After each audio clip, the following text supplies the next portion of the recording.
พี่น้องสุขคนหลังจากเล่นแล้วเข้ามายามกาตาเป็นเลือดจันคิวเบื้องดูกาตาเข้าหนาหมานี่มันนี่ โอ้ย มาเขาเลือดเสือแล้ววะ เท่าเหลือซื้อ โอ้ยได้จังเลย โอ้ยมีแต่แบงค์แดงพี่น้อง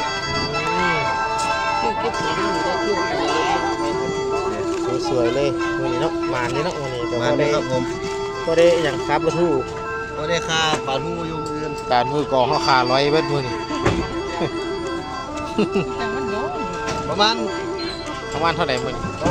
800 บาทครับ โอ้โห ก็อยู่ไทยพวกไป การเติ้นมาบ่ไหวว่าซั่น แต่ใบไล่กัน รับเออ 3แล้วครับที่นี่ ขอบคุณพี่น้องทุกคนเลยครับขอบคุณนักร้องนักแสดงนำขอบคุณ ท่าน เจ้าภาพนำครับนี่ แดนเซอร์ทุกคน ครับผมอย่าเย็บอย่าจดร่ำรวยเงินทองสุขุสุขคนคือเกล้าครับผมสำหรับลุงไก่วันนี้ ขอบคุณครับติดตาม2จานคิวนำแน่2อย่างก็ พรพวิทย์สมนาม ฮ่าฮ่าขออนุญาตสมนามและมือกองรูปหล่อครับผม ขอบคุณครับ